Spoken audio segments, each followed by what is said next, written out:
एक कहानी ऐसी भी, हर दिन की तरह मैं सुबह 8 बजे मैं चाय पीने के लिए अपने हॉस्टल से बाहर जाने के लिए निकला। मैं जैसे ही चाय की दुकान वाले के पास पहुंचा, देखा आज चाय वाला वहां पे नहीं था। शायद देर से पहुंचने कारण वो चाय वाला वहां से जा चुका था। मेरे पास हॉस्टल लौट जाने के अलावा कोई और ऑप्शन नहीं था। मैंने सोचा कि आगे जाकर कहीं नाश्ता कर लिया जाए। बहुत जोर की भूख लगी थी। मैं आगे की होटल की ओर जा रहा था, तभी मेरी नजर फुटपाथ पर बैठे 2 बच्चों पर पड़ी। दोनों लगभग 10-12 साल के रहे होंगे। बच्चों की हालत बहुत खराब और कमजोर नजर आ रहे थे। कमजोरी के कारण अस्थिपिंजर साफ दिखाई दे रहे थे। वे भूखे लग रहे थे। छोटा बच्चा रोते हुए बड़े भाई को खाने के बारे में कह रहा था। बड़ा भाई उसे चुप कराने की कोशिश कर रहा था। वो जानता था ना तो मेरे पास पैसे हैं, ना ही खाने के लिए भोजन जिससे मैं अपने छोटे भाई की भूख मिटा सकूं।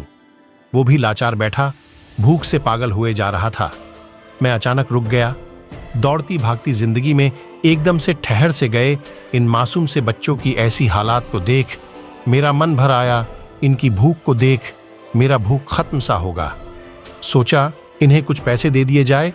मैंने उन्हें 10 रू देकर आगे बढ़ गया। जैसे ही मैं आगे की ओर बढ़ा, मेरे मन में एक विचार आया, कितना कंजूस हूं मैं। 10 रू क्या मिलेगा, चाय तक ढंग से न मिलेगी।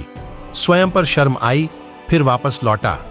मैंने मासूम से देखने वाले भूखे बच्चों से कहा, कुछ खाओगे? बच्चे थोड़े असमंजस में पड़े। मैंने कहा, बेटा मैं नाश्ता करने जा रहा हूं, तुम भी कर लो।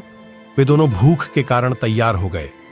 उनके कपड़े गंदे होने और ऐसी हालात में देखकर होटल वाले ने डांट दिया और भगाने लगा। मैंने कहा, भाई साहब उन्हें जो खाना है वो उन्हें 2 पैसे मैं दूंगा। मेरी बातें सुन होटल वाले ने आश्चर्य से मेरी ओर देख, उसकी आंखों में उसके बर्ताव के लिए शर्म साफ दिखाई दी। बच्चों ने नाश्ता, मिठाई व लस्सी मांगी। सेल्फ सर्विस के कारण मैंने नाश्ता बच्चों को लेकर दिया। बच्चे जब खाने लगे, उनके चेहरे की खुशी देख मेरे चेहरे पे स्माइल आ गया। उस वक्त हमें दुनिया की काफी अच्छी फीलिंग आ रहा था। उन 2 मासूम बच्चों को देख अपना बचपना याद आ गया। होटल से निकलने के बाद मैंने बच्चों को कहा, बेटा जो पैसे मैंने दिए हैं उसमें 2 रू का शैम्पू लेकर हैंड पंप के पास नहा लेना और फिर दोपहर शाम का खाना पास के मंदिर में चलने वाले लंगर में खा लेना। और मैं नाश्ते के पैसे देकर फिर अपनी दौड़ती दिनचर्या की ओर बढ़ निकला। होटल के आसपास के लोग बड़े सम्मान के साथ देख रहे थे। होटल वाले के शब्द आदर में परिवर्तित हो चुके थे। मैं अपने हॉस्टल की ओर निकला।